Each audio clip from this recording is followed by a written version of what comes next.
সাহস থাকলে আসো। অস্ত্র হাতে প্রস্তুত ৭০ লাখ ইরানি। কাঁপছে পেন্টাগন।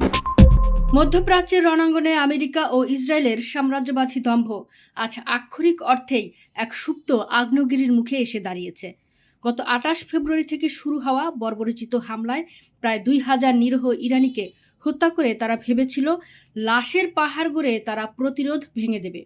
কিন্তু বোমার আঘাতে ভয় পাওয়া তো দূরের কথা, উল্টো এই রক্তপাত পুরো ইরানকে আজ এক ভয়ঙ্কর সামরিক দুর্গে পরিণত করেছে। অস্ত্র হাতে তুলে নিতে এবং যুদ্ধক্ষেত্রে আমেরিকার মোকাবেলা করতে ইতিমধ্যে ৭০ লাখ ইরানি নাগরিক স্বেচ্ছায় নাম লিখিয়েছেন। আর এই একটি তথ্যই এখন থরথর করে কাঁপছে হোয়াইট হাউস ও তেল আবিব। বৃহস্পতিবার সামাজিক যোগাযোগ মাধ্যম এক্সে এক বিস্ফোরক পোস্টে এই হাড়হিম করা তথ্য ফাঁস করেছেন ইরানের পার্লামেন্টের স্পিকার মোহাম্মদ বাঘের গালিবাফ।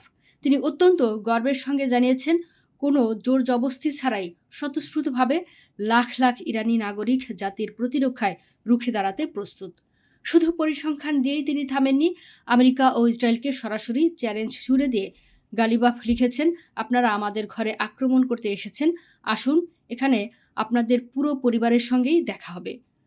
বিশ্লেষকদের মতে গালিবাফের এই পুরো পরিবার কথাটির অর্থ অত্যন্ত গভীর।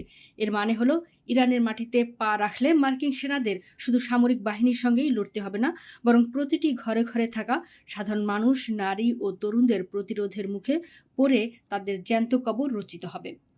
আমেরিকা যখন আকাশপথে সুবিধা করতে না পেরে ৫,০০০ মেরিন সেনা নিয়ে ইউএসএস ত্রিপুরীর মাধ্যমে স্থল অভিযানের দিবাস্বপ্ন দেখছে, ঠিক তখনই গালিবাফ সরাসরি ট্রাম্প ও নেতানিয়াহুর দিকে আঙুল তুলে বলেছেন, সাহস থাকলে এগিয়ে আসো। পেন্টাগনের নীতি নির্ধারকরা খুব ভালো করেই জানেন, ৭০ লাখ মানুষের একটি স্বেচ্ছাসেবী বাহিনীর সামনে পৃথিবীর কোনো সুপার পাওয়ারই টিকতে পারে না। ভিয়েতনাম বা আফগানিস্তানে তারা যে শিক্ষা পেয়েছিল, ইরানের এই বিশাল ও মৃত্যু ভয়হীন জনসংখ্যার সামনে সেই পরিণতি হবে আরও হাজার গুণ বেশি করুণ ও লজ্জাজনক।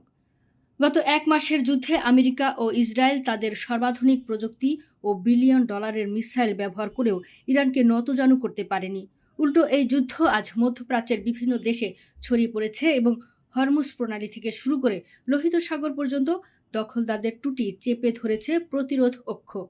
৭০ লাখ ইরানির এই স্বেচ্ছায় যুদ্ধে যাওয়ার ঘোষণা বিশ্ববাসীকে একটি অমোঘ সত্য চোখে আঙুল দিয়ে দেখিয়ে দিচ্ছে। অস্ত্রের জোরে হয়তো বাড়িঘর ধ্বংস করা যায়, কিন্তু একটি জাতির দেশপ্রেম এবং শাহাদাতের স্পৃহাকে কোনো পরাশক্তি বোমার আঘাতে ধূলিসাৎ করতে পারে না। ট্রাম্প ও নেতানিয়াহু আজ হাড়ে হাড়ে টের পাচ্ছেন, তারা এমন এক ঘুমন্ত সিংহকে জাগিয়ে তুলেছেন, যার গর্জনে এবার তাদের নিজেদের সাম্রাজ্যই চিরতরে ধ্বংস হতে চলেছে।